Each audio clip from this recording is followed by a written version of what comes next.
I'm doing the webinar, or doing a webinar tonight, and actually it's an amazing thing, and it makes me feel so grateful in the sense that I'm doing a webinar on emotional validation tonight, and I'm doing a unicycle ride for multiple sclerosis in July, and it's 80 kilometers. It's 160 kilometers or 100 miles over 2 days, and it's going to be a long ride on my unicycle. I've never done anything that long before, and I thought, well, in order to raise money, how am I going to raise money? You need to raise $300. And I thought, well, I'll do a webinar and, say emotional validation and say, if you want to attend, then just make a contribution, whatever feels good to you.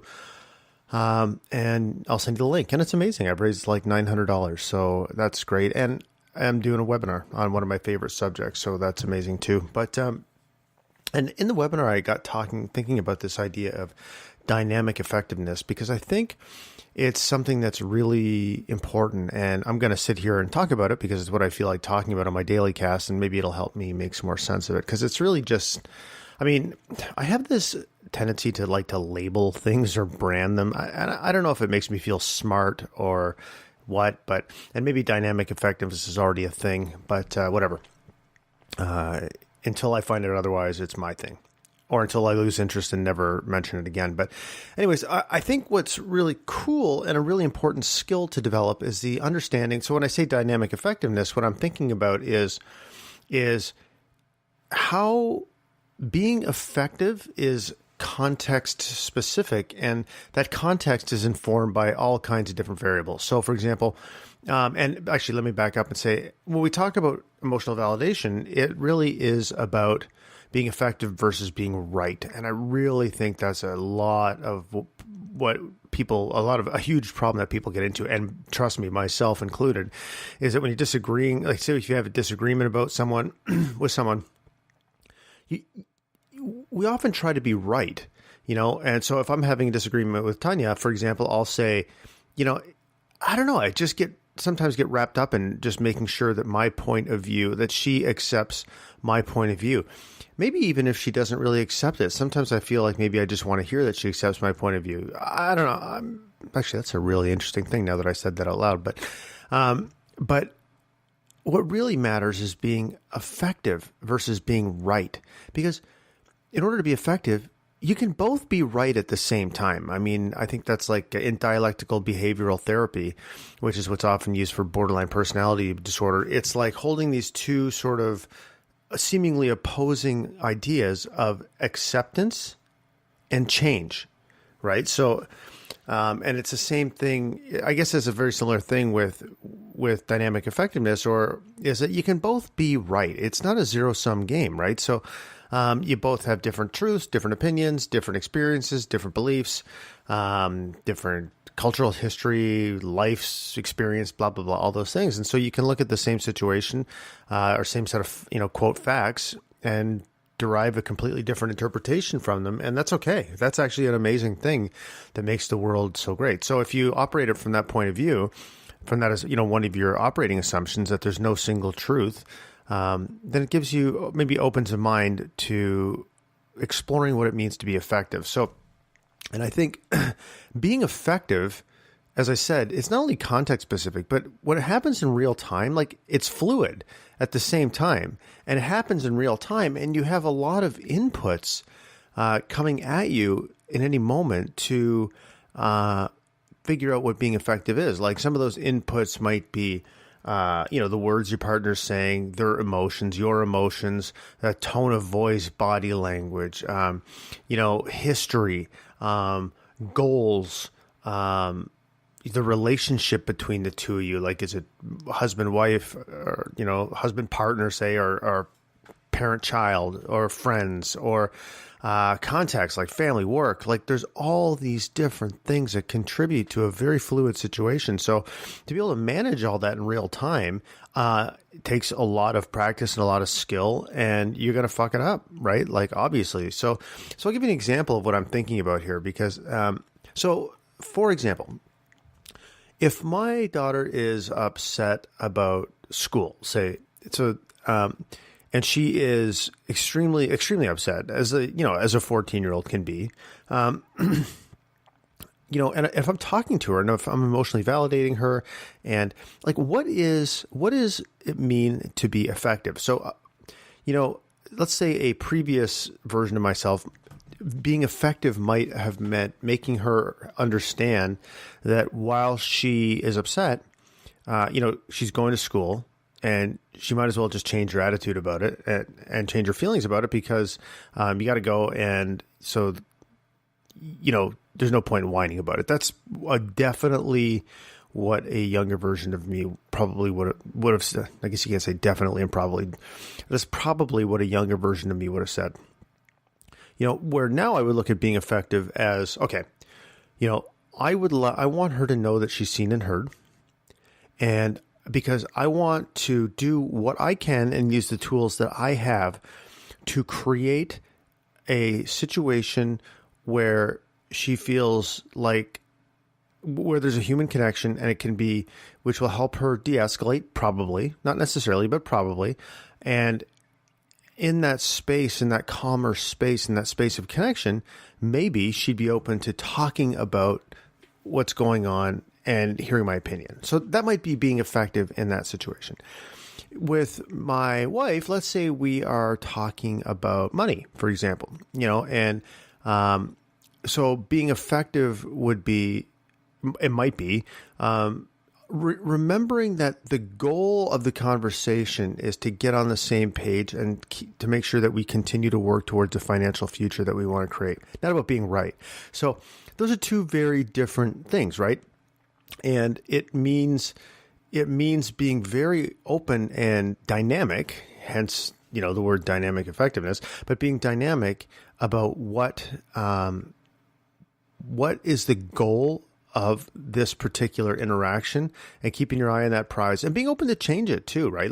Because as things come up and maybe somebody gets triggered about something and it gets quite emotional, it all changes. So I've been thinking about that lately. I don't really know too much how to talk about it, but I just thought I'd blurt it out because I think it's an idea I want to explore more. We're going to talk about it on the on the webinar tonight. So and I like, for me, coming up with these ideas or just, again, I'm sure I haven't come up with this idea. It's not like there really are very few original ideas, or maybe every idea is original because nobody ever thought of it through my own lens, whatever. So yeah, that's, I feel good about that. I really feel good about how I, am piecing together my presentation for the Dad Edge Summit this week, because, I've learned some interesting things. Like, one thing I learned that's super relevant to that particular presentation, but I think it's really relevant to us all, is like, I'm very fascinated about the idea of emotions and understanding emotions, and that there are no good or bad emotions. And I listened to a really interesting TED Talk yesterday. I'm going to try to get this woman on the podcast, talking about just how we talk about the emotions and actually feel about our own emotions is dependent on is also fluid, and it changes over time. So there's inputs to that too. So there's, culture, language, nationality, all of that kind of stuff, like societal norms, expectations, etc. They all contribute to how we feel and react to the emotions that we are experiencing. So an example that the speaker used was that right now we are always told to strive for happiness. That's the beautiful and desired end state. And if you're not happy, there's something wrong, or you need to do something, take some kind of intervention to try to move you back towards a state of being happier. Right. And that's a modern Western phenomenon.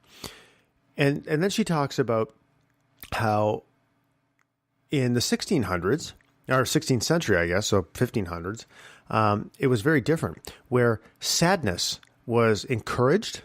Sadness was, in the quote self-help books at the time, I don't know what that would have looked like, but it was highly encouraged to cultivate the skill of sadness. And because the idea being that being good at being sad would make you more resilient to the bad shit that would inevitably happen to you.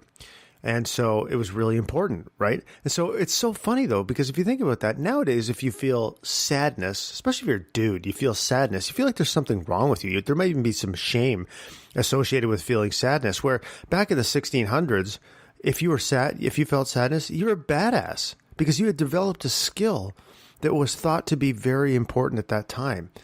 So think about that. Think about what that means. So what it really means is that we have a tremendous amount of power to rewrite how we feel about the things that we feel, or how we perceive the things that we feel, or how we talk about the things that we feel. So what I'm hoping for in the pod with my talk is to, bring this up and also talk about how we all have the power to create that culture and those norms in this moment, in this environment, in this group, at this summit, and I think that's going to be a really cool takeaway, or a really cool thing to think about for the people in the room. But just bring a little bit more awareness. So I'm looking forward to that. I'm looking forward to giving this talk. I feel like it's going to be good. I want it to be super impactful. I don't want to say I get anxious. You know what I get anxious about, or maybe uncertain about, is I want to always take things to another level of impact, and so for this one, I'm thinking about channeling my inner Tony Robbins and doing some interesting things that I haven't done before, about getting the audience involved and pumped up. And, I'm going to do it, and I'm pretty pumped about it, but there's always a level of trepidation when you try to do something different, because what if it doesn't go the way you want? However, what's really helped me get over that is really the idea of starting to look at everything like an experiment. Because how the fuck would you know if something's going to turn out the way you want unless you try it? You don't know if a decision's the right one until after you've already made it. So if I really feel like if the things that I try are nothing more than an experiment, and an experiment yields, I have a hypothesis about how people will react. I feel like a scientist here, which is funny because I was so terrible in science. I actually took biochemistry in college and dropped out after a year because I was so incompetent. But regardless, maybe it's more of a junior social pseudoscientist than I am. But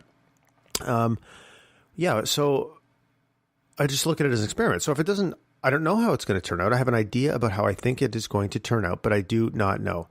And therefore, I'm going to try it. And if it produces an interesting result, every result will be interesting, right? So, but if it produces a result I think, then cool. Maybe I'll find a way to do more of that. And if it doesn't go the way I want, if people just stare at me and there's crickets, you know what? I'm okay with that too. I'm okay with that too, because that will help me inform future talks that I give to people, and I do the same thing at work too. Like I've done some really interesting things around appreciative inquiry and the 4 disciplines of execution at work. And you never know how it's going to go. How are people going to respond to this stuff, asking powerful questions, focusing on the positive, because it's not what they're used to. And I had this thing at work a couple of weeks ago where I got the team to design a scorecard, so I got a big sheet of stick-on whiteboard paper and put on a table and brought some markers, and we had worked up to this moment, and then it was a relatively new team. People didn't know each other very well. And I said, okay, based on everything all the work we've done so far, you guys create the scorecard that is going to connect with you most deeply so we can track what we're doing and see if we're winning or losing and all that kind of stuff. And, I didn't know how that was going to go. And where a younger me, I often talk about a younger me, and I feel like I'm annoying myself and I may be annoying others, but regardless, excuse me.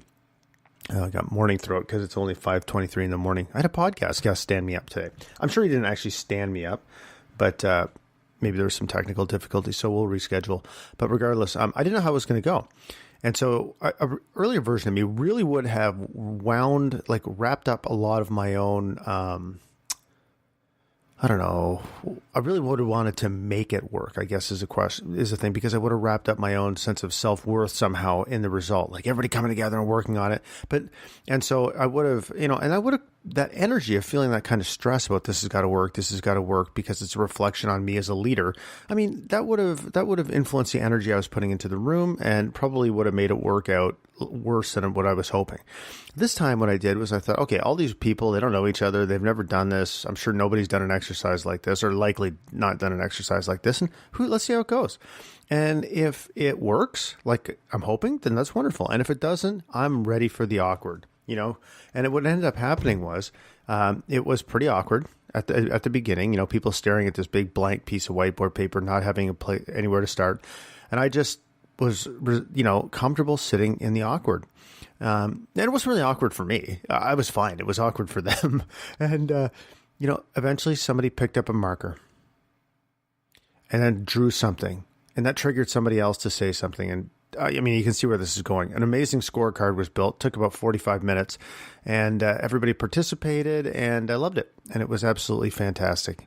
But the point is that, and I told the team after, I had no idea how this was going to go. And so I'm happy. But regardless of what happened, it would have been interesting no matter what. So my point is, treating things like an experiment, I think, is really important to give yourself the mindset to be able to take, the first, a different step, because all you're going to get back is results. So I really try to live my life a lot that way. And I mean, I'm not always successful in thinking that. There's always times where I wrap up my own, my sense of self or whatever, or some aspect of my sense of self in the result. But, I'm getting much better at that because I realize that we're going to make mistakes. Well, it's not a mistake if you look at it as an experiment, but we're going to produce an incredible variety of results through the choices that we make, some of which we like, some of which we don't like, and it's all part of the journey. So yeah, so anyways, my point in saying all that is I'm really looking forward to giving the talk. I mean, it's obviously on my mind. I get very focused in a way that before I do one of these things, and often in a way that's just a jumble of thoughts and then slowly crystallizing over time. So I still feel like I'm in the jumble of thoughts point, which is probably a little late in the game, but I know this material well enough that it's only a 20-minute talk, and then the rest of it is Q&A, which I really like that idea because I love the idea of audience interaction. But I know this material so well that I'm very comfortable talking about it with a lot of preparation. But this time what I'm doing is I'm incorporating some new stuff, so some new concepts for me. And so I'm pumped about that. So I need to do a little bit more work on that, which I'll be doing today and tomorrow. And then we'll be leaving on Wednesday for a 11 and a half hour drive to St. Louis. So it just feels like such an amazing honor to be able to participate in something like this, and to be surrounded by these kinds of people, and to be the first speaker, which is amazing. I would have been happy speaking anywhere, but it's really nice to be able to open it and to have the opportunity to help set the tone for what we want to create over the next few days. That feels amazing to me. And I'm just so happy that I've done the work to get here, and knowing that the level of work will continue in some form or another. Who knows what it'll look like, but it'll take me to different places in the future. And knowing that I have the power to do that. I mean, that can be overwhelming at times, to be honest with you, knowing that you have that much power to create the life that you want. It can be terrifying. It's much easier to just tell yourself the bullshit story that your passenger in life is happening to you. But I read a really good quote the other day, and it's, we don't, if I might bastardize this, we don't see the world as it is. We see the world as we are. And that's a really important thing. So as I do this podcast and do these daily casts, I want to continue to evolve who I am. So I understand. So I look at the world in a different way. That's again, terrifying, but thrilling at the same time. And maybe those two things go hand in hand. Maybe it's kind of like that dialectical concept before: acceptance, change, two different truths, and something can be terrifying and thrilling all at the same time, right? So I think that's what I got for today. Have a great day, everyone, and we'll see you on tomorrow's DailyCast. And I'm sure I'm going to miss a bunch of days this week because I'm going to be out of town, but regardless, I'll do what I can.